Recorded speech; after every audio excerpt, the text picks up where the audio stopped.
আবু জাহেলের দিলের মধ্যে ঈমান নাই, আল্লাহরে মানে না, নবী মানে না, রাসূল মানে না, কোরআন মানে না। আবু জাহেলের এত পরিমাণে পাওয়ার, কিন্তু আবু জাহেল জীবনে কোনোদিন সফল না, ব্যর্থ। চিল্লা ঘোষণা। মুমিনেরা তো বড় দামি, এরা তো সফল। এই জন্য মুমিনেরা মরণের ডরে না, চিন্তা করে আমি ঈমানের কারণে আমি সফল কাম হয়ে গেলাম। আর যারা সফল এরা তো চিন্তা করে না, কারণ মনে করে আমার আল্লাহ আমার রব, আমার আল্লাহ আমার ইলাহ। আমি যদি আল্লাহরে রাজি হয়ে যাইতে পারি, আল্লাহ তো বলছে আমি সফল কাম হয়ে গেলাম। আর যে সফল কাম জীবনও কোনোদিন জাহান্নামী না। যারা সফল কাম এরা জান্নাতি। চিল্লে পড়া যাবে সুবহানাল্লাহ। যারা সফল কাম এরা জান্নাতি। ওসমান হাদিরা এই জন্য শাহাদাতের নিজের জন্য কাছের বানায়, ক্লোজ বানায়, প্রিয় বানায়। এরা মনে করি আমি তো মরব, 65 বছর পরে আমি মারা যাব আমি 70 বছর পরে, কিন্তু আমার কোনো কাজ এই জমিনের মধ্যে থাকবে না, লাভ নাই। কিন্তু আমার জিন্দেগিতে যদি আমি বেঁচে থাকি মাত্র 30 বছর, 35 বছর, আর আমার মরণের পরে যদি মানুষ আমার জন্য হাত তুলে হবে, আল্লাহর কাছে যদি বলে ও আল্লাহ তার কবর তুমি জান্নাত বানায় দাও, চোখের পানি ফালায়া ফালায়া যদি কান্নার আওয়াজ দেয়, তাহলে আমার জীবনের 30 বছরের জিন্দেগিতে তুমি সফল হয়ে গেলাম। মরণ বরণ করতে দেরি হয়ে যাবে, মোলাকাত হবে আমার আল্লাহর সঙ্গে, আর আমার ডেস্টিনেশন হবে আমার মনোয়ার জান্নাত। কিন্তু যারা জালেম এরা বুঝে না, যারা অত্যাচারী এরা বুঝে না। যেই বান্দা ঈমানকে লালন করেছে ওই বান্দা বুঝে, যেই বান্দা নিজের মুমিন বানাইছে ও বুঝে। কিন্তু যে ঈমান লালন করে না জীবনে কোনোদিন বুঝবে না, কারণ ও সফল কাম না। আর যে ঈমানদার সফল কাম, চিল্লা বলেন কোথাকার। আল্লাহ পাক বলেন মুমিনের অলরেডি সফল কাম হয়ে গেছে, এবার তো আমি হয়ে গেলাম নামের মুমিন, কামের মুমিন। কেমনে হলো? আল্লাহ কয় মুমিনদের জন্য 1 নম্বর নাম্বারই হলো, আল্লাহ পাক বলেন আল্লাযীনা হুম ফি সালাতিহিম খাশিউন। আল্লাহ পাক বলেন যারা মুমিন এদের 1 নম্বরই গুণ হলো জীবনে কোনোদিন নামাজের ব্যাপারে গেলামি করবে না, অলসতা করবে না। ফজরের নামাজের সময় আযান দিয়ে দিলে আসসালাতু খায়রুম মিনান নাওম, এটা শোনার পরে ঘুমিয়ে থাকবে না, দৌড়াইয়া তো মুমিন চলে যাবে নামাজে। কারণ মুমিন নামাজের ব্যাপারে আগাইয়া, মুনাফিক নামাজের ব্যাপারে পিছাইয়া। মুমিন তো 1 নম্বরে গুণী হবে, নামাজের গুণে গুণী। বয়ান করি হুজুর ঘন্টার পর ঘন্টা মজার বয়ান করেন, ঘটনা বলেন, কিন্তু নামাজের ব্যাপারে বলার দরকার নেই। এটা আমি জানি, জানার রোজা সব বয়ান, কিন্তু সমাজের মধ্যে মানা নেই। সব জানা আছে, মানা তো নাই। সারা দুনিয়ার যত মাহফিল আছে এক পাল্লায় দাও, আরেকটা পাল্লায় যদি ফজরের নামাজের 2 রাকাত ফরজ সালাত দাও, সারা দুনিয়ার যত দিন মুজমা, যত দিন মাহফিল, সব কিছু পাল্লা হবে হালকা। ফজরের নামাজের 2 রাকাত ফরজ সালাতের পাল্লাটাই হয়ে যাবে ভারী, ঠিক কিনা? এই জন্য নামাজ পড়ো, নামাজের করে নিজের গুণান্বিত বানায় না। আমি বলি যারা গুনাহ করেন তবুও নামাজ পড়েন, কবিরা গুনাহ করেন নামাজ পড়েন, সগীরা গুনাহ করেন নামাজ পড়েন, নামাজ বাদ দিবেন না। আপনি অন্যায় করেন নামাজ পড়েন, গুনাহ করেন নামাজ পড়েন। আপনি একদিন নামাজ পড়লেন, আবার গুনাহ করলেন, আবার নামাজ পড়লেন। আপনি নামাজ পড়লেন 1 মাস, আবার গুনাহ করলেন, আবার নামাজ পড়লেন 2 মাস, গুনাহ করলেন। এইভাবে 1 বছর গুনাহ করলেন, নামাজ পড়লেন। একদিন হঠাৎ করে গুনাহে যাবেন, নামাজ আপনার কান ধইরা ধরবে, তুই গুনাহে যাইতে পারো না, কারণ তুই তো মুসল্লি, তোর নামে সে ট্যাগ লাগাইয়া দিল। সব এলাকার লোকেরা তুমি দামি একজন মুসল্লি, বাবারা যখন দেখেন নামাজ কান দিয়া বাজারে বলে একটা বছর টানাও গুনাহ করলো, নামাজ পড়লো, গুনাহ করলো, নামাজ পড়লো, হঠাৎ করে একদিন এই নামাজ তারে গুনাহ থেকে দূরে সরাইয়া দিবে। কারণ এই ওয়াদা আমার না, চিল্লা বলে ওয়াদা ইন্নাস সালাতা তানহা আনিল ফাহশাই ওয়াল মুনকার ওয়া যিকরুল্লাহি আকবার ওয়াল্লাহু ইয়ালামু মা তাসনাউন। চিল্লা জোরে জোরে আল্লাহ পাক বলেন, আমি আল্লাহ তুই মুনকার কাছ থেকে আমি আল্লাহ ফিরাবো না, নামাজ ফিরাবে। ইন্নাস সালাতা তানহা, নিশ্চয়ই নামাজটাই তো তোমার দূরে রাখবে, বিরত রাখবে। কোন কাছ থেকে তোমার রাখবে? আনিল ফাহশাই ওয়াল মুনকার, যত অন্যায়, যত পাপ রাশি, যত গুনাহ, যত গর্হিত কাজ, নোংরা কাজ, এই নোংরা কাজ থেকে নামাজই আপনাকে দূরে রাখবে। এই জন্য গুনাহ করে নামাজ পড়ো, এটা আমার উক্তি। গুনাহ করেন, নামাজে পড়েন। হঠাৎ করে একদিন নামাজ বলবে তুই গুনাহ করতে পারো না, তারা আকলে বাধা দিয়ে দিবে, ভাই আমি তো নামাজও যাই আবার চুরি কেমনে করি, আকলে বাধা দিয়ে দিবে। আমি নামাজও তো পড়ি আবার দুর্নীতি কেমনে করি, নামাজ বাধা দিয়ে দিবে। হঠাৎ করে একদিন দেখা যাবে এই নামাজ আপনারে রবের কাছে বানাইয়া আল্লাহর একজন ওলি আপনারে বানিয়ে দিয়েছে। চিল্লা পড়বেন কি সুবহানাল্লাহ। তাহলে এক নম্বরে গুণের মুমিনের কাজ হলো নামাজ। নামাজ পড়লে ফায়দা। দুনিয়াতে কত বড় বড় রাজারা, বাদশারা, এরা বড় বড় জায়গা দখল করেছে নামাজের মাধ্যমে। সুলতান মাহমুদ গজনবী রাহমাতুল্লাহ আলাইহি, গজনী শাসক 1000 থেকে 1027 পর্যন্ত ভারতবর্ষে আসলেন। টানা 17 বছর আক্রমণ করলেন, নিয়ে চলে গেলেন। কেমনে সম্ভব? ছিলেন একেবারে একজন আদিল, রবের ভয় ছিল দিনের মধ্যে। যখন অভিযান পরিচালনা করতেন, নামাজ পড়ে যাইতেন, আল্লাহর দরবারে সাহায্য কামনা করতেন। আমার আল্লাহ তারে এমন সাহায্য করেছে, একটা অভিযানের মধ্যে যাইয়া পরাজয় বরণ করে নাই, বিজয় অর্জন করে মাল নিয়ে মুসলিম মধ্যে চলে গেছে। সব আল্লাহর দরবারে বলার পাওয়ার। কে সেই সুলতান মাহমুদ গজনবী? দেবিদ্বারের মানুষ। কে জানো সুলতান মাহমুদ গজনবী? এত এক দামি, আমার নবীর কত বড় একজন আশিক। হঠাৎ করে একদিন সিংহাসনের মধ্যে বসে রইলেন।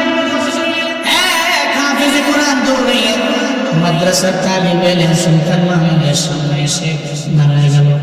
আর সুলতান মাহমুদ, আমি তোমার দরবার থেকে পানা 5000 দিরহাম আমি পানা, 5000 টাকা আমি পানা,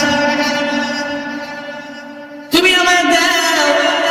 এটা বলার পরে সুলতান মাহমুদ কয়, তুমি আমার দরবারে 5000 দিরহাম পাঠাও, এই ব্যাপারে কি প্রমাণ আছে, দলিল আছে, তুমি আমায় বলো। হাফেজে কোরআন কয়, আমার কোনো দলিল নাই, আমার প্রমাণ নাই, আমি বড় গরিব, বড় অসহায়, আমার কোনো প্রমাণ নাই, দলিল নাই। তবে আমি এতটুকু বলতে পারি, আমার প্রমাণ দলিল হলো আমার পয়গম্বর, আমার পয়গম্বর, আমার দলিল, আমার পয়গম্বর, আমার প্রমাণ।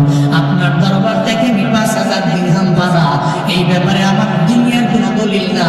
আমার দলিল হলো আমার সবুজ গম্বুজের নিচে শায়িত আমার পয়গম্বর। নবী তোমার দলিল কেমনে? সুলতান মাহমুদ অবাক হয়ে গেলেন। নবীজি তোমার দলিল, নবীজি তোমার প্রমাণ, এটা কেমনে? এটা বলার পরে সঙ্গে সঙ্গে চোখ দিয়ে পানি পড়ে। মাদ্রাসার তালিব ইলম চোখের পানি ফেলাবি বলে, সুলতান রে, এই জমিনে আমার মাও নাই, আমার বাবাও নাই। এই কথা বড় দাম, বড় ধার কথা, বড় অনেক বড় ওজনওয়ালা কথা। এটা এত ভারী, সন্তানের মুখে বলতে পারেও না, আমার মাও নাই, আমার বাবাও নাই, আমি বড় এতিম। যদি সন্তানের বয়স হয় অত 4 বছর 5 বছর 6 বছর 8 বছর তাহলে নাবালেগ অবস্থায় যার বাবা নাই মা নাই তো এতিম।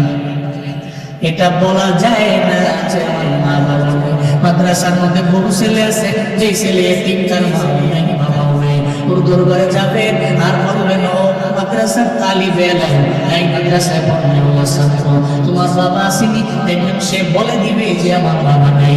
আপনি যখন বলবেন তোমার মা আসেনি, দেখবেন এটা বলতে পারে না, মনে হয় আসমানটা তার মাথার মধ্যে পড়ে গেল। ও বলতে পারে না, ও চোখের পানি ফেলে ফেলে কান্না করে, কারণ বাবা যার নাই বলা যায়, মা যার নাই। ছোট সন্তান এটা বলতেও পারে না, তার কলিজাটা ফেটে পড়ে কান্না যায়। তালিবে এলেন টিকতে পারে না, কারণ মায়ের ব্যাপারে সন্তান বড় দুর্বল। কেন? এই জন্যই তো মার কথা আমার নবী বললেন 3 বার, বাবার কথা নবী হাদিসের মধ্যে বললেন 6 বার। মার কথা বললেন 3 বার। সাহাবী বললেন নবী মান নাহাক্কু বিউসমি সাহাবাতি, আমার কাছ থেকে সবচেয়ে ভালো লেভেলে সদাচরণ পাওয়ার ব্যাপারে অধিকারকে নবী বললেন তোমার মা। এরপরে আবার বললেন কয়লা সুন্নাহ মানার পরে নবী বললেন উম্মুকা তোমার মা। আবার বলল কয়লা সুন্নাহ মানার পরে বলে তোমার মা। আবার বলল কয়লা সুন্নাহ মানার পরে বলে উম্মুকা তোমার বাবা। এরপরে কে কয়লা আদনা এরপরে তোমার আত্মীয় স্বজন পাড়া প্রতিবেশী যারা আছে এরাই তোমার কাছ থেকে অধিক ভালো ব্যবহার পাওয়ার অধিকার। তাহলে মায়ের কথা কয়বার? আল্লাহ পাক মায়ের অন্তরে এমন একটা রাডার ফিট করে দিয়েছে, সন্তানের জন্য মা যেই পরিমাণ মায়া দেখাতে পারে বাবা এত দেখাইতে পারে না।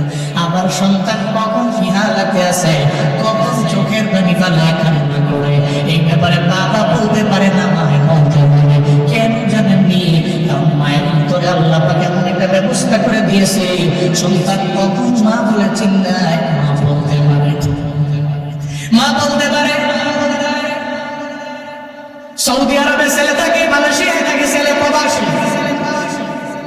মা তো চোখে ঘুম নাই, রাতের বেলা আরামে ঘুমায় না, রাতের বেলা জেগে জেগে মায়ের হবে দরবারে কান্না করে সন্তানের জন্য আসে না নেই। বাবাই তো ঘুমায় থাকে, মায়ে কান্না করে, হঠাৎ করে গভীর রাতে মায়ের লাফ দিয়ে ঘুম থেকে জেগে গেছে। স্বামী বলে বিবিরে কেন তুমি কান্না করো? গভীর রাত সারাদিন লাগে পরিশ্রম করো, কেন তুমি চোখের পানি ফেলে কান্না করো? কেন কান্না করি জানি? সন্তানের ব্যথা আমি কান্না করি। একটু আগে স্বপ্নে দেখলাম আমার সন্তান মনে হয় প্রবাসের মধ্যে বড় একটা বিপদের মধ্যে পড়ে গেছে। সারাদিন লাগে কল্পনা জল্পনা করে জন্য স্বপ্নে দেখো। মা কয় স্বামী এটা তো মায়ের মন, এটা বাবার মন না।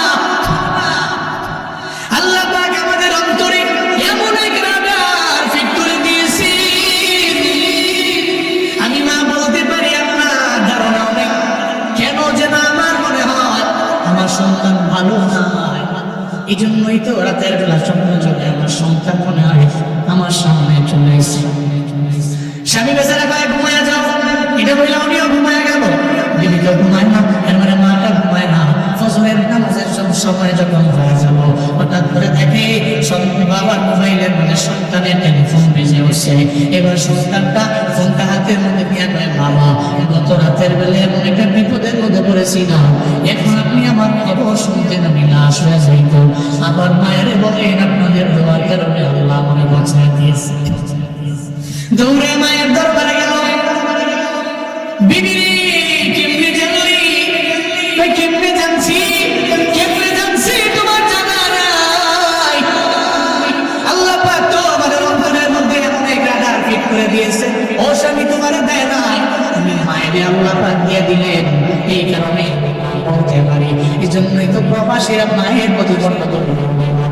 আমার মায়ের যত মায়া আছে সব তো এই সৌদি আরব, মালয়েশিয়া, যত আরব কান্ট্রি, যত জায়গাগুলো আছে বাংলাদেশে প্রবাসীরা থাকে, এরা রাতের বেলা ঘুমায়, ফোন দিয়া দিয়া চোখের পানি ফেলা কান্না করে।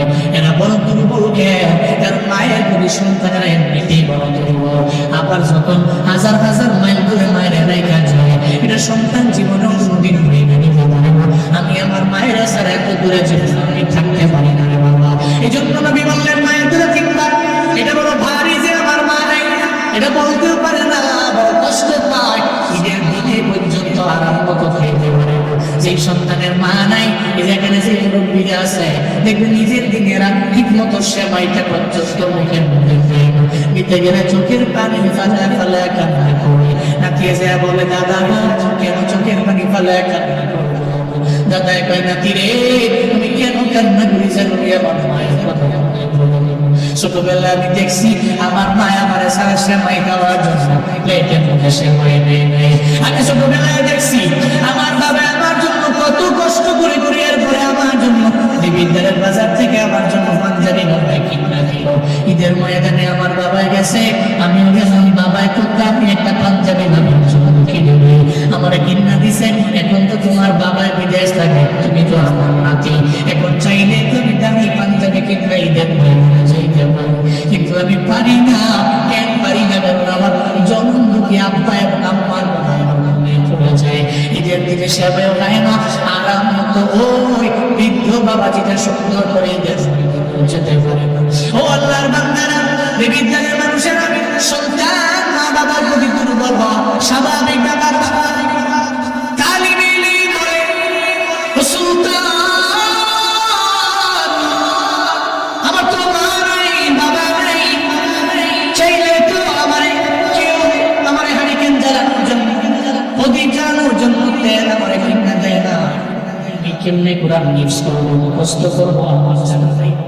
রাতের বেলা সব আমার ছাত্র ভাইরা আমি পারি না, কেমনে পারবো? কারণ আমার মা নেই, বাবা নেই, এরা চাইলেও তো আসতে পারে না আমার প্রদীপ জ্বালানোর জন্য তেল কিনা টাকা আমি বড় গরিব। কিন্তু যখন গভীর রাত, আমি গভীর রাতে আমার আল্লাহর সংসারের সম্পর্ক লাগাই, আমি তো রাতের বেলা সম্পর্ক লাগাইতে যাই। একটা পর্যায়ে আমি নবীর উপরে দরুদ পড়তে লাগলাম, সাল্লাল্লাহু আলা সাইয়্যিদিনা মুহাম্মদ, সাল্লাল্লাহু আলা সাইয়্যিদিনা মুহাম্মদ, সাল্লাল্লাহু আলা সাইয়্যিদিনা মুহাম্মদ। আমি নবীর উপরে দরুদ পড়তে লাগলাম। একটা পর্যায়ে রাতের বেলা এই মাদ্রাসার বারান্দার মধ্যে যখন আমি তাকে দেখি, আমার স্বপ্ন যোগে আমার মদিনার নবী আমার দরবারে হাজির হয়ে গেছে। আমি স্বপ্নে দেখি মদিনার নবী আমার দরবারে হাজির।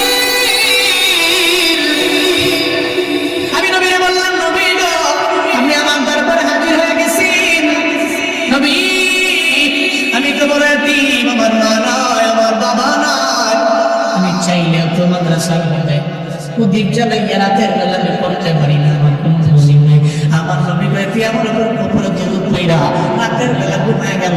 স্বপ্ন যুগে আমি দরবারে আইলাম, চিন্তা করি তালিবে আলেম, এই তালিবে আলেম। আমি করে বললাম তুই এখনই চলে যাবা, সুলতান মাহমুদ গজনবীর সামনে যাবা, আর যা বলবা সুলতান মাহমুদ গজনবীর কাছ থেকে তুমি 5,000 দিরহাম পাবা। এটা বলতে দেরি, যদি বলে কে বলছে তুমি বলবা মদিনা নবী কইছে। আমার কথা বললে সুলতান জীবনে কোনদিন তোমারে ফিরে দিবে না, সুবহানাল্লাহ পড়বেন না। আমার কথা বলা ফিরে দিবে না। এই জন্য আমার কোনো প্রমাণ দলিল দুনিয়ার কেউ না, আমার পয়গম্বর। এবার সুলতান মাহমুদ তোমার মতো তালিবে ইলমের স্বপ্ন যুগে যদি নবী আসে, এটা প্রমাণ কি দলিল কি? প্রমাণ কি দলিল কি? তোমার স্বপ্ন যুগে নবী এসে, নবী পেলে গেছে কথা, নবী তোমার স্বপ্নে আইসে, প্রমাণ কিসে? আমি জানি আপনি কথা বলবেন। রাতের বেলা নবীর সাথে আমি বলেছি, আপনার কথা যখন আমি বলবো তখন তো সুলতান বলবে প্রমাণ দাও। এই জন্য আমার নবী আমার বইলা দিয়ে গেছে, তালিবে আলেম রে চিন্তা নাই, টেনশন নাই, তুমি সুলতান মাহমুদের বলবা। সুলতান মাহমুদ প্রতি রাতের বেলা ঘুমাইতে যাওয়ার আগে আমি নবীর উপরে দরুদ পড়ে 5,000 গত এক সপ্তাহ একবারও আমার উপরে দরুদ পড়ে নাই। কেন পড়ে নাই জিজ্ঞাসা করিও, আর যদি মিলে যায় প্রমাণ হয়ে যাবে আমি নবী তোমার স্বপ্ন যোগে হাজির হয়ে গেছি। চিল্লায় পড়া যাবে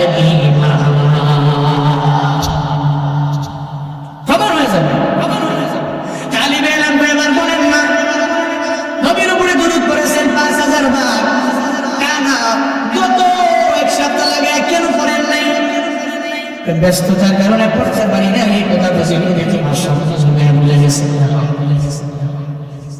সুলতান মাহমুদ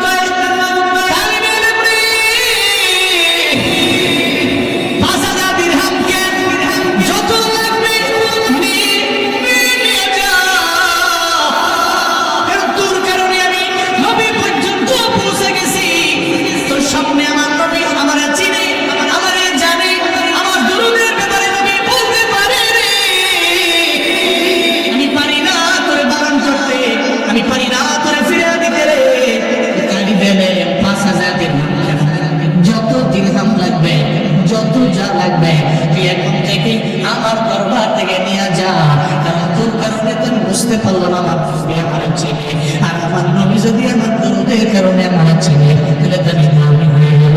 আমার দরবার থেকে 5000 দিরহাম শুধু নিবা না, তোমার মরণ পর্যন্ত তোমার যা লাগবে তুমি নিয়ে যাবা। আমার নবীর মহব্বতে তোমার জিম্মাদারির দায়িত্ব আমি নিজেই নিয়ে নিলাম। চিন্তা করা যাবে কি? সুবহানাল্লাহ। দায়িত্ব আমি নিয়ে নিলাম। নবীর আশিক ছিল,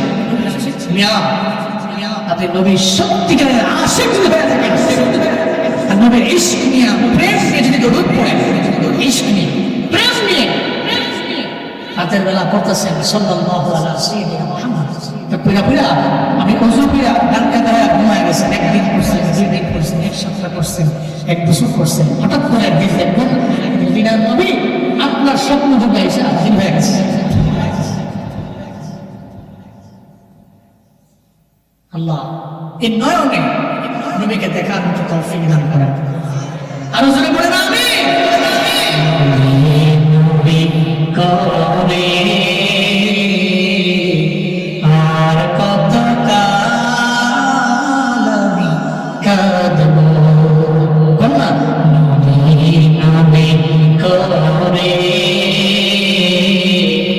আর কত কাল আমি কাঁদব, আপন নয়নে কবে জানি, আপন নয়নে কবে জানি প্রিয় নবীকে আমি দেখব, নবী নবী করে আর কত কাল আমি। হয়তো নবীর রওজায় নিয়ে যাবে, যদি না নাও তাহলে আমার ঘরের স্বপ্ন যদি নবীর আইনা দিও। আমিন পড়বেন না? আরো জোরে চিল্লায় আপনার আল্লাহুম্মা আমিন। সুলতান মাহমুদ গজনবী কয় নবী রসিলা তোমার পুরো জিন্দেগি দায়িত্ব যা আছে নিয়ে আসে, যাও যখন যা লাগবে আমার কাছে সেই সুলতান, আমি সুলতান। উনি একদিন চিন্তা করলেন সোমনাথ মন্দির, ওই মন্দিরে অভিযান পরিচালনা করবো। রওনা হলেন আবুল হাসান খেরকানি, জগৎ বিখ্যাত এই সময় একজন লেখক আবুল হাসান খেরকানি দরবারে উনি গেলেন। সুলতান মাহমুদ গজনবী যা দেখেন আবুল হাসান খেরকানি সিজদা, কোথায়? সত্যিকারে যারা রবের খাঁটি বান্দা, আজাইরা সময় নষ্ট করে সিজদা দেয়, নামাজ পড়ে, তাহাজ্জুদ পড়ে। মনে রাখবেন যারা আল্লাহর কাছে হয় এরা লম্বা লম্বা সিজদা দিয়ে রবের কাছে হতে, যারা আল্লাহর কাছে হয় এরা লম্বা সিজদা দেয়, লম্বা সময় নামাজে দাঁড়াইয়া কাকে রাজি করে? চিল্লায় বলে না কাকে রাজি করে? হাজরা বন্ধ দাবি করে যে আমি বড় একজন দিয়ে কামে বুঝাই, নামাজ নাই, আমল নাই, আল্লাহর কাছে হওয়ার জন্য যা লাগবে তাদের কিছু নাই। মানুষের কাছে আমি হলি তুমি বড় পীর, আমার মান, আমার ফলো করবেন। এদের ফলো করলে আপনারা জান্নাতের পথে নেবেন, এদের ফলো করলে আপনি জাহান্নামের পথে আয়োজন। যারা সত্যিকারের অলিয়ে কামেল এদের নাম সব জগতে আছে, সব স্থানে আছে, কারণ এরা বন্ধুকা। আরো যারা বলে না বন্ধুকা। নামাজ, তাহাজ্জুদ, এগুলোর মাধ্যমে রবের কাছে হওয়া যায়, রবের ঘনিষ্ঠ হওয়া যায়, রবের ক্লোজ বান্দা হওয়া যায়। আবুল হাসান কারকানি সিজদায়, সুলতান মাহমুদ গজনবী গেছে, দরওয়াজার মধ্যে বসছে, দরওয়াজা খুলে দেখে আবুল হাসান কারকানি খাদিম। কে তুমি? সুলতান মাহমুদ গজনবী। শোনার পর লাভ দিয়ে বসছে, লড়াই হয়েছে, এখন সুলতান আমাদের কাছে। সুলতান মাহমুদ গজনবী ডরায় না, যুদ্ধ মতো করার দিকে আইসে, ওকে আমি আসছি আবুল হাসান কারকানির কাছ থেকে দোয়া নেব। মামলা করবেন না, দোয়া নেব। আবুল হাসান কারকানি সিজদায়, ডাকে না, নামাজ পড়ছে, সম্পর্ক লাগাচ্ছে আল্লাহ সঙ্গে। উনি যখন সালাম ফিরালেন, এরপরে আবুল হাসান কারকানিকে ডাকতে হয়, হুজুর আপনার কাছে সুলতান, সুলতান সুলতান মাহমুদ গজনবী। এর মানে এটা না আবুল হাসান কারকানি সুলতান মাহমুদ গজনবীর কথা শুনলে এক্সট্রা পয়েন্ট নেবে, এমন কিছু না। কারণ যারা আল্লাহরে পেয়ে গেছে, এরা দুনিয়াতে কোনো লিডার, কোনো নেতা, কোনো সুলতান, কোনো দামি মানুষ, কোনো টাকাওয়ালা মানুষ তাকে সাপোর্ট দিবে এ চিন্তা করে না। কারণ আল্লাহকে পাওয়া যার মাকসাদ, আল্লাহকে রাজি করে যার মাকসাদ, মনে করে আল্লাহকে রাজি করতে পারলে দুনিয়ার সমস্ত ব্যক্তি আমার কাছে আসবে, আমার তো কারো দরবারে যাওয়া লাগবে না। কারণ বন্ধুকে গুরুত্ব দেয় না। উনি বলে কেন আসছে সুলতান আমার কাছে? সুলতান আপনার দরবারে আসছে, কিসের জন্য? আসতে অনুমতি দেওয়া, অনুমতি দেওয়া। সুলতান মাহমুদ গজনবী যে ওনার সামনে বসে বললেন, আবুল হাসান কারকানি কয়, সুলতান তুমি কি চাও আমার দরবারে? তুমি কেন আইলা?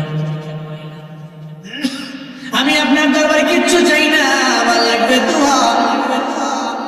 আর একটু পুঁজি আমার শিখাইয়া দিবেন, আমি সোমনাথ মন্দির বিজয় করার জন্য যাব। সোমনাথ মন্দির কেন বিজয় করবা?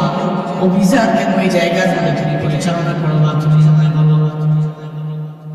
সঙ্গে সঙ্গে বলতে লাগলো, আবুল হাসান কারকানি রবের ওলি, সোমনাথ মন্দিরের মধ্যে যেই মূর্তি আছে, ওই সব মূর্তিগুলো, যত মূর্তি আছে সোমনাথ মন্দিরের মধ্যে, সোমনাথ মন্দিরের আশেপাশের লোকেরা এরা মনে করে, চিন্তা করে, নবীজি বাইতুল্লাহর কাবার ভিতরে ৩৬০টা মূর্তি ছিল, ওই মূর্তিগুলো আমার নবী ভেঙে চুরমার করে দিয়েছে। সোমনাথ মন্দিরের লোকেরা এরা বিশ্বাস করত সোমনাথ মন্দিরের মধ্যে ওই মূর্তি আজও আছে। এর মানে আমার নবী চায় না একটা মন্দির এটা দুনিয়ার মধ্যে বেঁচে থাকুক, এটা আমার নবী চায় নাই। এই কারণে তো ওই মন্দিরগুলার মন্দিরের মূর্তিগুলা ভেঙে চুরমার করে দিয়েছে। মন্দিরের মধ্যে আজ পর্যন্ত ওই মন্দিরের মূর্তি, আমার নবীর ভাঙ্গা মূর্তি কেন আজ অবশিষ্ট থাকবে? আমি চাই না, আমি চাই যে সোমনাথ মন্দিরটাকে আমার অধীনস্থে নিয়ে আসবো, আমার কাছে নিয়ে আসবো, অভিযান পরিচালনা করে আমি আমার কাছে আনবো। আমার তো সেই সৈন্যবাহিনী নাই, আমার সেই দলবল নাই, আমি কি করতে পারি? আমার বলেন, আপনার বড় পুঁজি হলো নামাজ, আপনার বড় পুঁজি হলো নামাজ, এছাড়া আপনার পুঁজি নেই। আপনার পুঁজি হলো নামাজ। সঙ্গে সঙ্গে বলতে লাগলো, আপনি কি করবেন আমি আপনারা শিখিয়ে দিই। আপনার গায়ের মধ্যে একটা জুব্বা ছিল, একটা জুব্বা আপনার গায়ে থেকে কইলা। সঙ্গে সঙ্গে বললো, ও সুলতান মাহমুদ গজনবী, ধরেন এই জুব্বাটা নিয়ে চইলা যান, এই জুব্বাটা নিয়ে সোমনাথ মন্দির বিজয় করার জন্য, অভিযান পরিচালনা করার জন্য আপনি যাবেন। আপনার ডানে বামে সামনে পেছনে যে সৈন্যবাহিনীরা থাকবে এরা সব চলে যাবে, আপনি যাবেন না। একটা তাঁবুর মধ্যে ঢুকবেন, এই তাঁবুর মধ্যে দুইটা সম্পর্ক লাগাবেন আমার আল্লাহর সঙ্গে। এটা বইলা জুব্বাটা দিয়া নামাজের ব্যাপারে একটা আদেশ কইরা ওনাকে পরামর্শ দিয়া বিদায় করে দিলেন। চলে আসলেন সুলতান মাহমুদ গজনবী। এবার অভিযান পরিচালনা করার জন্য সৈন্যবাহিনী নিয়ে সুলতান মাহমুদ যখন হাজির, সঙ্গে সব সৈন্যবাহিনীরা দল বলেরা সব সোমনাথ মন্দিরের কাছে যখন মিললেন, সোমনাথ মন্দিরের দরবারে সবাই পাঠিয়ে দিল। সুলতান যায় না, সুলতান আমি পরে আসবো। এটা তাঁবুর মধ্যে ঢুকলো, তাঁবুর মধ্যে ঢুকে সঙ্গে সঙ্গে যায় পিছিয়ে দিল। কারণ উনি জানে বিপদ থেকে বাঁচাইতে পারে আমার আল্লাহ, আমার বিপদ থেকে বাঁচাইতে পারে আমার নামাজ। তাই আমরা তো বিপদের মধ্যে পড়লে আগে মানুষের বলি, আগে ফেসবুকে বলি, আগে টিকটকে বলি, আগে ফেসবুকের স্টোরির মধ্যে দেই, আছে না নাই? হ্যাঁ, তো ঝামেলা পড়ে গেছে গাড়ি স্টোরির মধ্যে খালি সেট বাজনা বুঝনা দিয়া সমানে।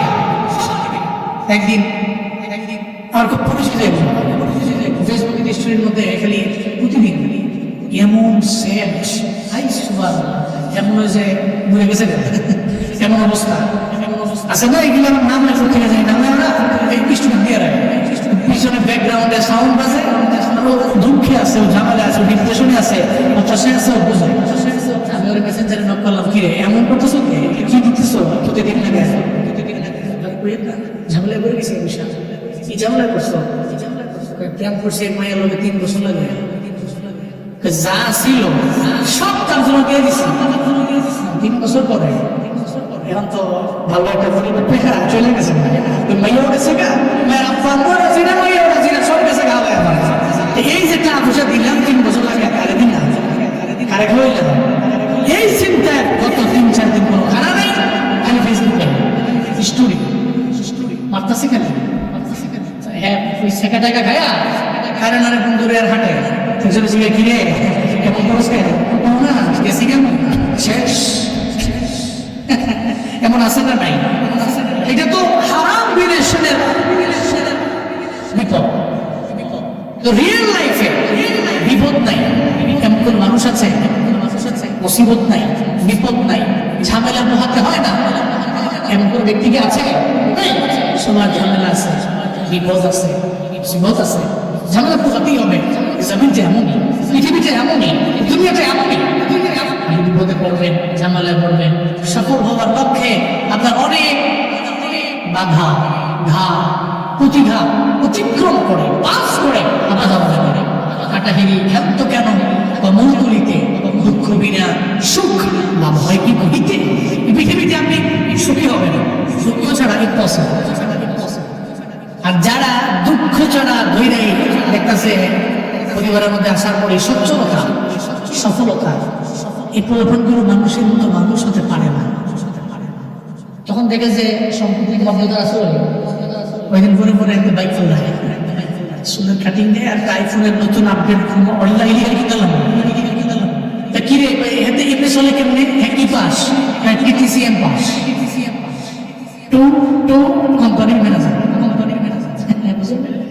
হ্যাঁ টু কোম্পানির ম্যানেজার, হাটে ঘুরে ঘুরে চুলে কাটিং দেয়, ফোন চালায়, না পড়াশোনা, না কোনো ভালো কাজ, না কোনো সামাজিক খাতে তার কোনো মাত্র অবদান, আজ এরা ঘুরে ঘুরে খায়, এর কামিয়েছে কি করে?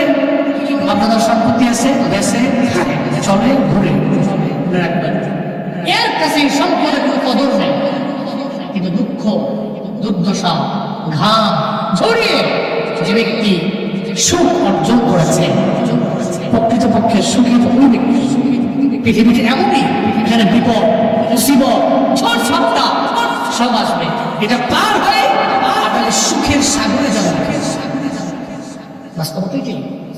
বিপদে পড়লে, মুসিবতে পড়লে আপনি ঘাবড়াবেন না, তাওয়াক্কুল করবেন কার উপরে? আর জোর করে কার উপরে?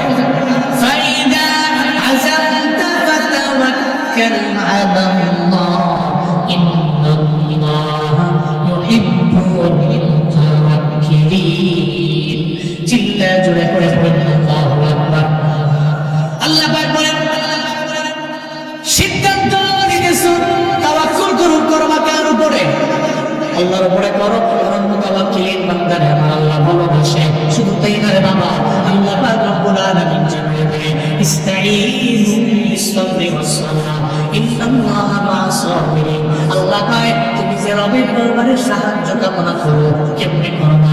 1 নম্বরে ধৈর্য, 2 নম্বরে নামাজ। এই দুইটা দিয়ে রবের দরবারে সাহায্য কামনা করো। এজন্য বিপদে পড়লে আগে ফেসবুক নাকি আগে নামাজ? মুসিবতের মধ্যে পড়লে আগে নামাজ। 2 রাকাত নামাজ পড়ে রবের দরবারে বলবেন, হে মালিক,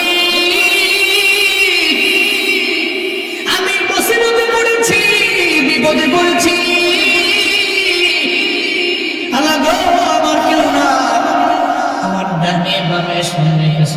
কেউ নাই, তুমি ছাড়া আমার কেউ নাই, তুমি ছাড়া আমার কেউ নাই। এটা রবের দরবারে বইলা জানায় দাও।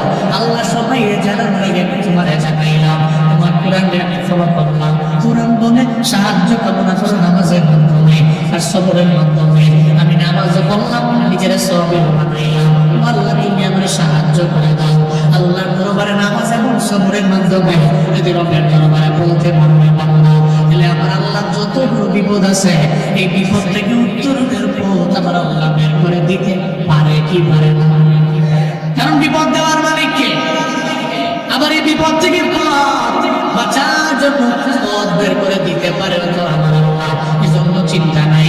সোমনাথ মন্দির অভিযান পরিচালনা করতে যাইয়া সুলতান মাহমুদ এবার গায়ের মধ্যে আবুল হাসান খেরকানি জম্বাটাও আছে, নামাজে মুসল্লায় দাঁড়ায় গেল। আল্লাহর দরবারে বলতে লাগলো সিজদার মধ্যে যে আল্লাহ আমার কোনো পুঁজি নাই, সৈন্যবাহিনী আমার দুর্বল, তবে আমার জানা আছে যেখানে কারো কেউ নাই ওখানে কে আছে? কে আছে? তুমি আল্লাহ তো হাজির। ওহুয়া মাআকুম আইনামা কুনতুম ওয়াল্লাহু বিমা তা'মালুনা বাসীর।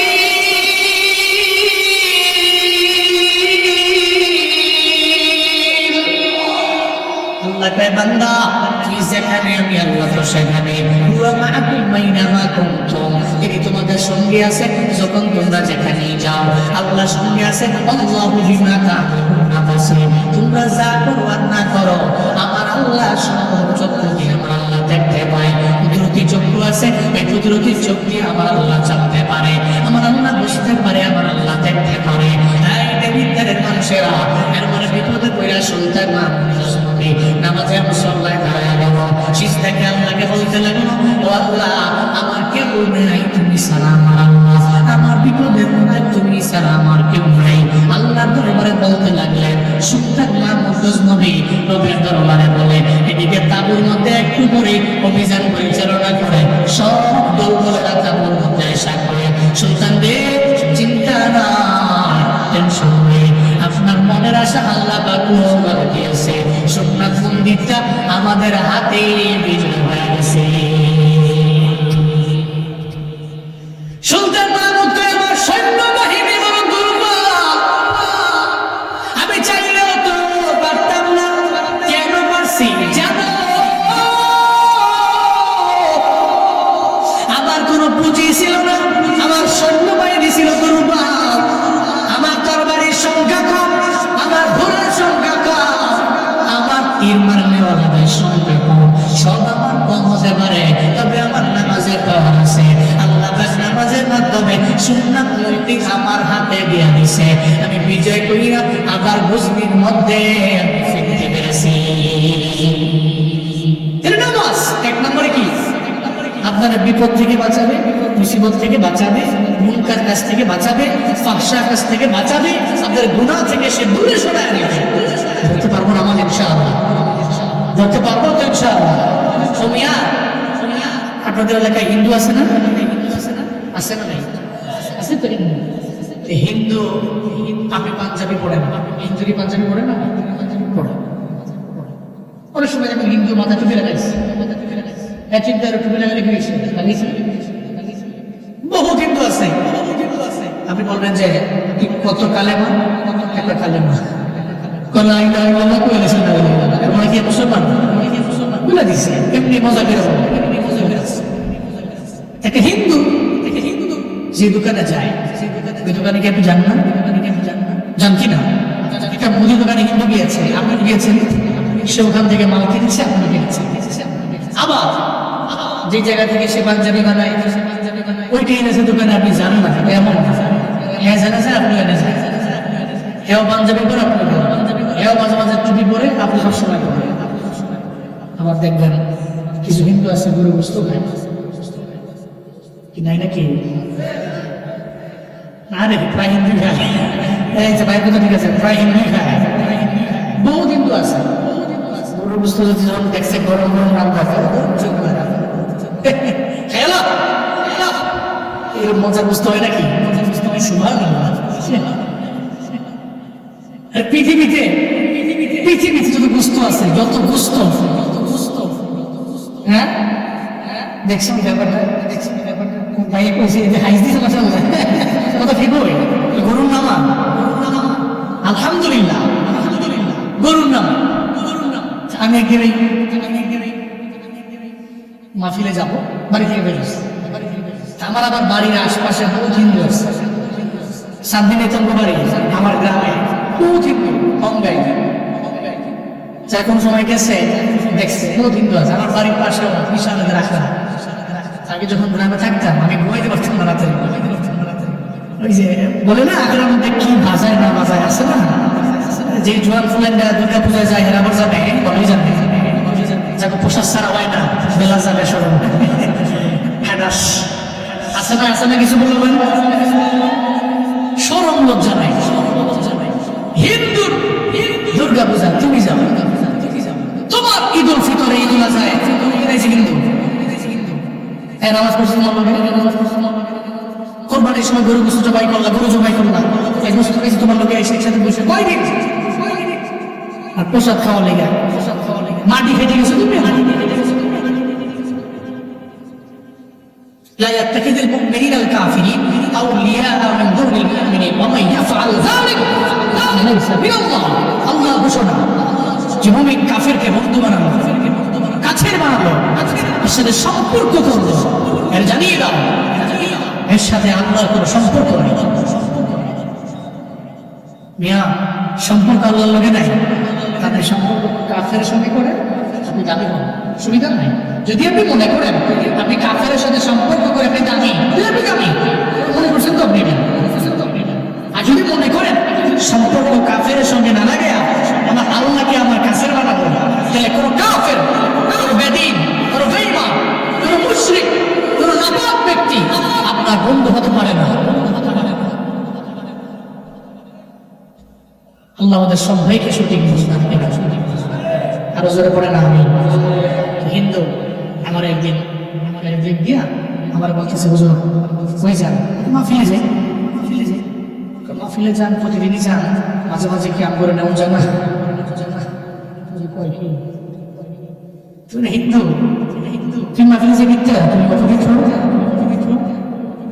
হুজুরে কয় কি আমি মাত্র স্নান করেছি, মাত্র স্নান করেছি, তো মাত্র স্নান করেছি আমি তো পবিত্র না, এ পবিত্র, হে পবিত্র না, কারণ মুশরিকুন মুশরিকরা অপবিত্র।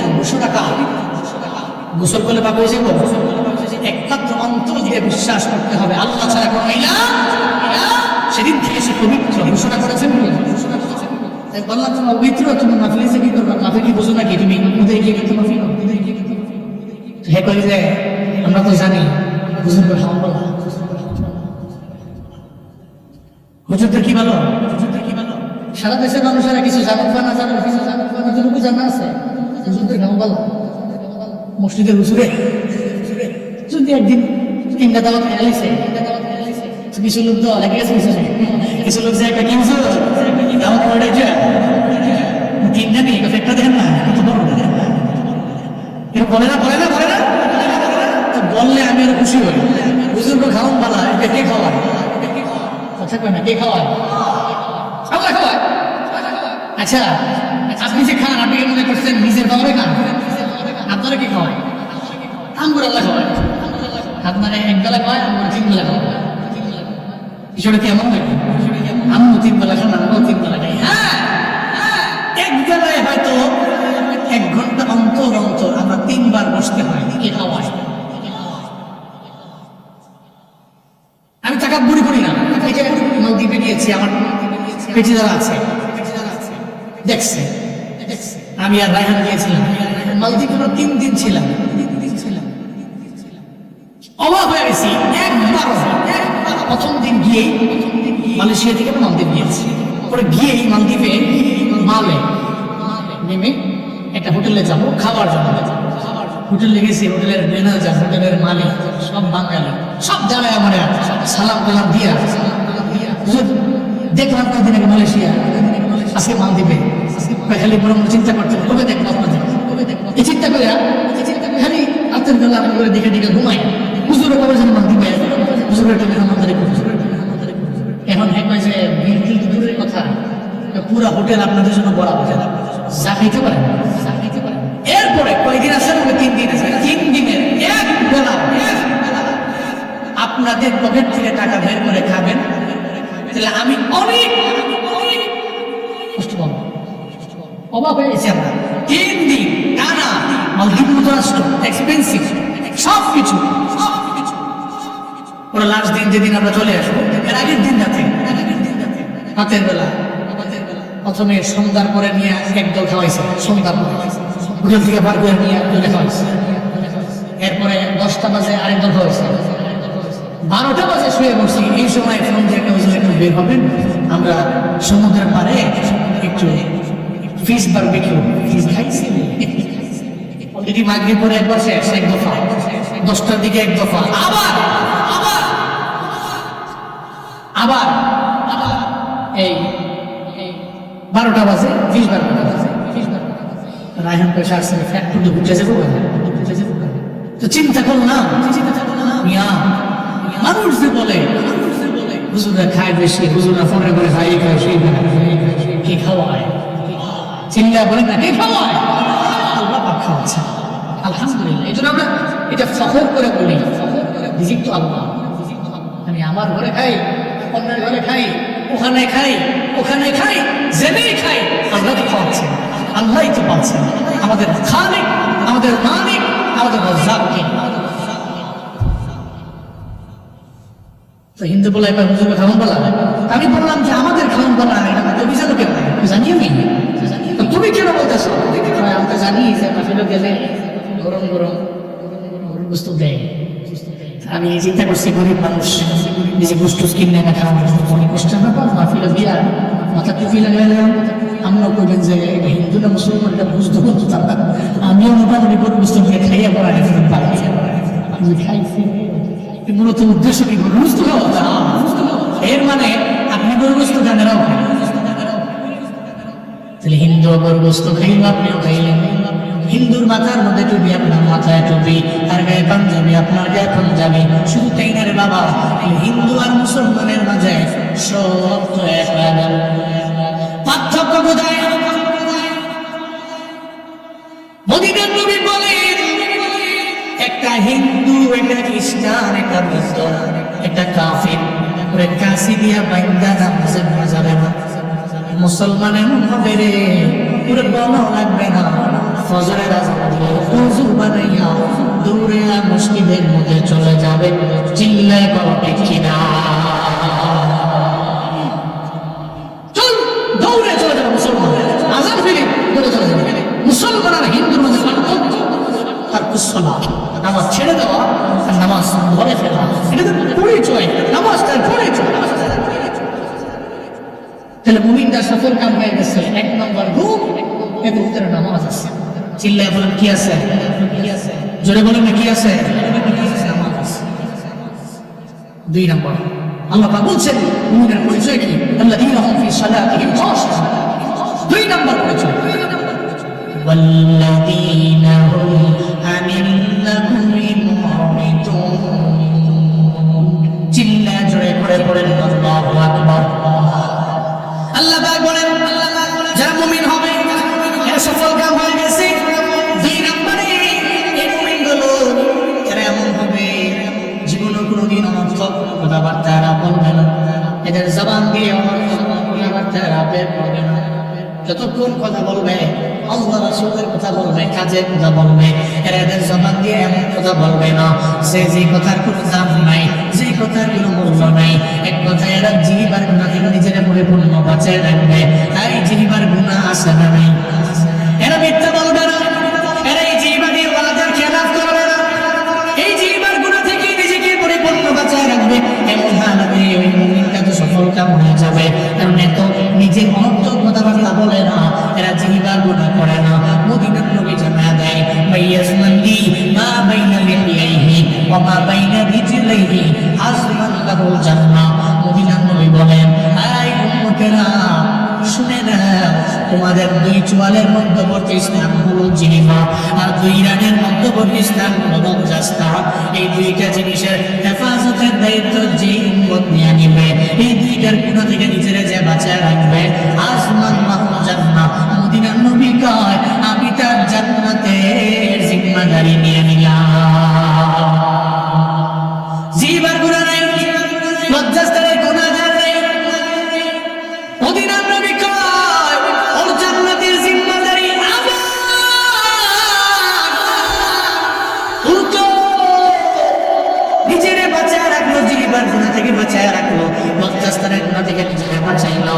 আমি তার দায়িত্ব নিয়ে নিলাম, পরিপূর্ণ দায়িত্ব নিয়ে নিলাম।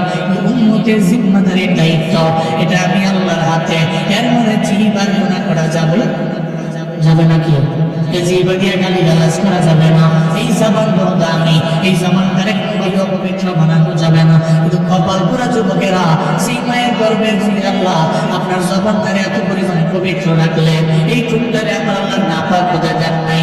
কপাল পুরা মুসলমান জমিনের মধ্যে আসার পরে মায়ের গর্ভ থেকে বের হইয়া হঠাৎ করে ও 10 বছর পর্যন্ত ভালো, ও 12 বছর পর্যন্ত ভালো, হঠাৎ করে কেমন যেন এখন আর মুরব্বীদের সাথে ভালো আচরণ করে না, খারাপ আচরণ করে। ওই তুই কে?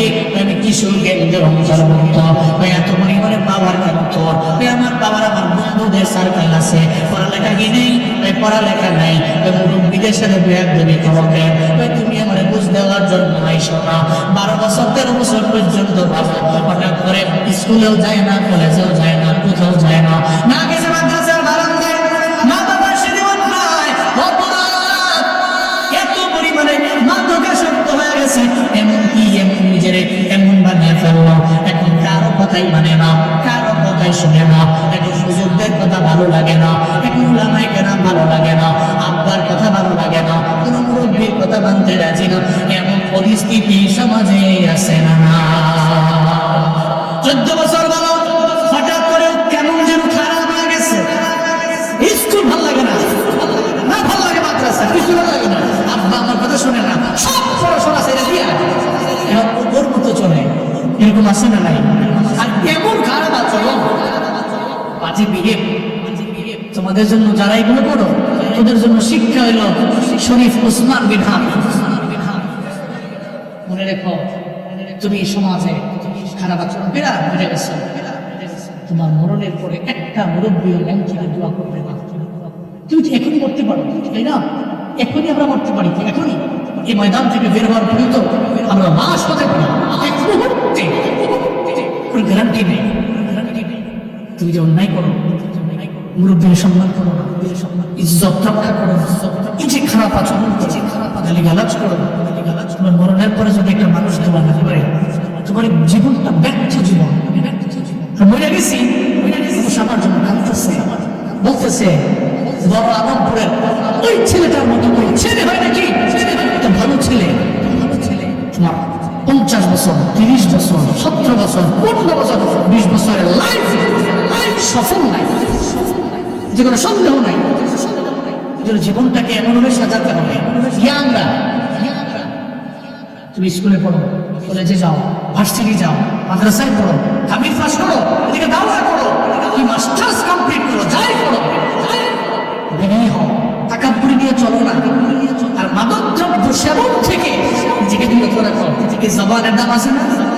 এই মুখটা পবিত্র, একে পবিত্র রেখে আমাদেরকে ডাকলে আল্লাহ সাড়া দেবে।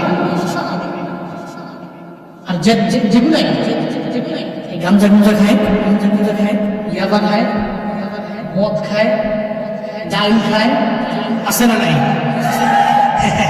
দেখেছে খেয়ে দেয়া তারে নারে বন্ধুরে, তারে নারে বন্ধুরে, আছে না নাই? এমনি হবে।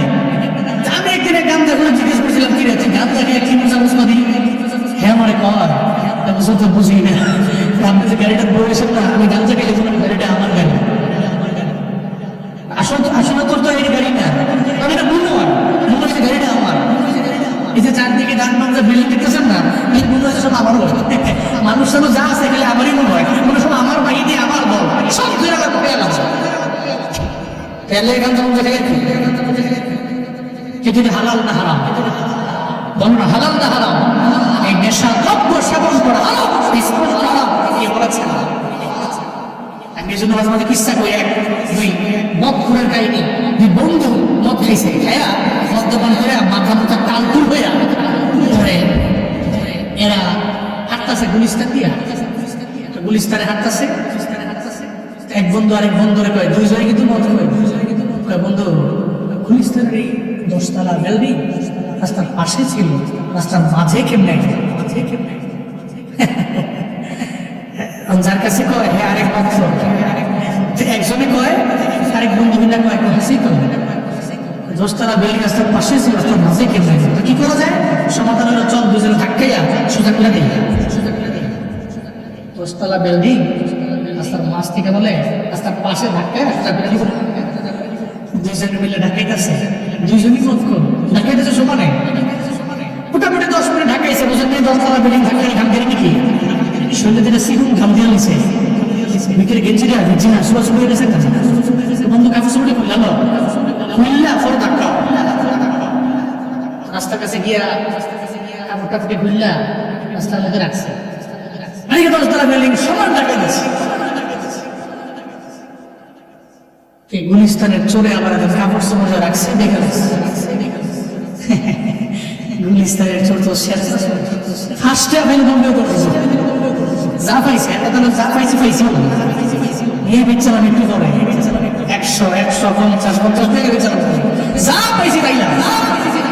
গুলিস্তানের চোর দেখছে যে এরা 10 তলা বিল্ডিং খেলতেছে, আবার কাপড় চোপড় তুললেন, এরা ঢালতেছে, এদের কাজে মগ্ন, আর চোরে চুরি কাজে মগ্ন, কাপড় চোপড়টা লইয়া সব গেছে চুরি কাজে, এরাও ঢালতেছে। টানা মোটামুটি আধা ঘন্টা 40 মিনিট খেলছে 10 তলা বিল্ডিং খেলা। এক বন্ধু পিছনে দেখা দেয় কাপড় চোপড় নাই, আরেক বন্ধুর বন্ধু বাদে মাধ্যম করে 10 তলা বিল্ডিং যদি দাঁড়াইতে না পারি তাহলে আগামীকাল সমস্ত বাসগুলো এসে একসঙ্গে করবে। আমার কাছে মনে হয় যে গুলিস্তান থেকে ঠেলতে ঠেলতে এটা আমরা একবারে সংসদ ভবন পর্যন্ত নিয়ে আসছি।